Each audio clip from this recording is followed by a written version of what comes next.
রক্ষণাবেক্ষণের অভাবে ভোলার ২৫০ শয্যা জেনারেল হাসপাতালের পরিবেশ ময়লা আবর্জনার ভাগাড়ে পরিণত হয়েছে। দুর্গন্ধ ও তেলাপোকার উপদ্রবে অতিষ্ঠ রোগীসহ স্বজনরা। নোংরা পরিবেশের কারণে ঝুঁকিপূর্ণ হয়ে উঠেছে জনস্বাস্থ্য।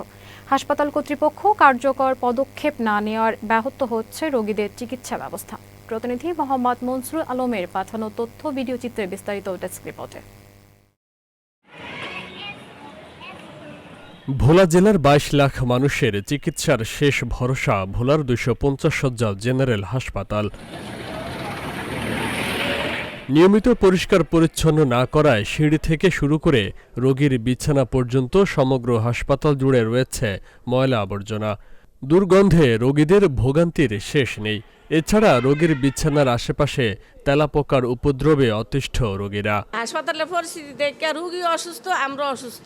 পোকা মাকড়, তেলাপোকা, এবার নোংরা আবর্জনা, বাথরুমের যত ময়লা আছে, বাথরুম অনেক খারাপ। চিকিৎসা নিতে আইছি, রুগী নিয়ে আইছি, শ্বাসকাশের সমস্যা, চিকিৎসা না দিয়া তারা নাম কাটিয়ে দেয়। ভালো লোক আইলে অসুস্থ হয়ে যাবে, টয়লেটে যাওয়া যায় না, লেট্রিনে যাওয়া যায় না, গোসলখানায় যাওয়া যায় না, ওখানে গেলে বমি আসে, মানুষ ভিতরে গেলে আরও অসুস্থ হয়ে যায়। এই হাসপাতাল আসার থেকে না আসাই ভালো। এখানে আসছিলাম মূলত সুস্থ হওয়ার জন্য।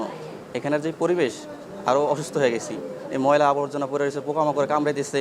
পরিবেশ তো দূষিত, হাসপাতালে কোনো ঝাড়ু দেওয়া হয় না, ময়লা আবর্জনা ঠিকমতো পরিষ্কার করা হয় না। আমরা গরিব মানুষের জন্য হাসপাতালে আসছি, হ্যাঁ থুইয়া আমাকে সব কিনা কাটা কইরা ওষুধ খাওয়াইতে হয়, তাইলে আমরা কেন হাসপাতালে আসছি? 1টা থেকে 2টার মতো বেজে গেছে, তো এখন পর্যন্ত কোনো সিট বা কোনো ট্রিটমেন্ট কোনো কিছুই আমি পাইনি। এখানে আসছি সুস্থ হওয়ার জন্য, এখানে ময়লা আবর্জনা পোকা দেখে আরও অসুস্থ হয়ে পড়েছে। ময়লা আবর্জনার গন্ধ থাকার কোনো পরিষ্কার নাই। আজকে ডাক্তার আসলো, আসার পরে আমাদের রুমের সকলের নাম কেটে দিতেছিল। পরে নার্স মহিলা জিজ্ঞাসা করলো যে স্যার সবাই নাম কেন কেটে দিতেছেন?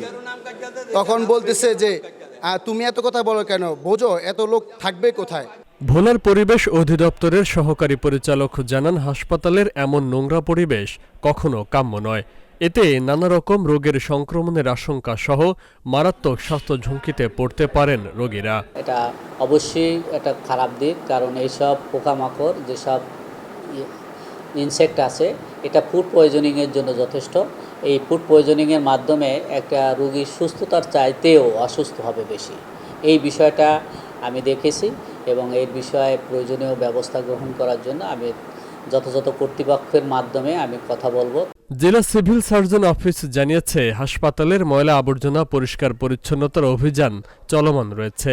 রোগীদের স্বাস্থ্য ঝুঁকি থেকে রক্ষায় এ অভিযান আরও বাড়ানো হবে। তেলাপোকা নিয়ে একটা অভিযোগ আছে, সেটা তারা কার্যক্রম শুরু করেছে। অলরেডি আমাদের শিশু ওয়ার্ডে তারা একটা রুম খালি করে সেখানে কীটনাশক স্প্রে করেছে। এভাবে ওইটা পরিষ্কার হলে ওখানে আবার রুগী দিয়ে অন্য রুম খালি করে তারা এভাবে তারা কার্যক্রম চালাচ্ছে। এবং অন্যান্য হাসপাতালেও যদি এরকম তেলাপোকা থেকে থাকে, সেটা ব্যাপারে আমার নির্দেশনা দেওয়া আছে। তারা স্প্রে করে একটা রুম খালি করে আরেক রুমে তারা স্প্রে করবে, 2-3 দিন পরে ওই রুমে আবার রুগী নিয়ে পরের রুমটা খালি করে এভাবে তারা কার্যক্রম চালাবে। আর ময়লা আবর্জনা সেটা আসলে যে কতদিন অনেকদিন বন্ধ ছিল, কর্মীরা ছুটি ছিল, তবে তারা এখানে আসে, এটা পরিষ্কার পরিচ্ছন্ন অভিযান চলমান আছে। কোনো আশ্বাস নয়, ভোলা জেলার মানুষের একমাত্র চিকিৎসা কেন্দ্রে রোগীদের স্বাস্থ্যসেবা নিশ্চিতে কর্তৃপক্ষ দ্রুত পদক্ষেপ নেবে, এমন প্রত্যাশা রোগীসহ স্বজনদের। Faisal Mahmud, channel S news desk.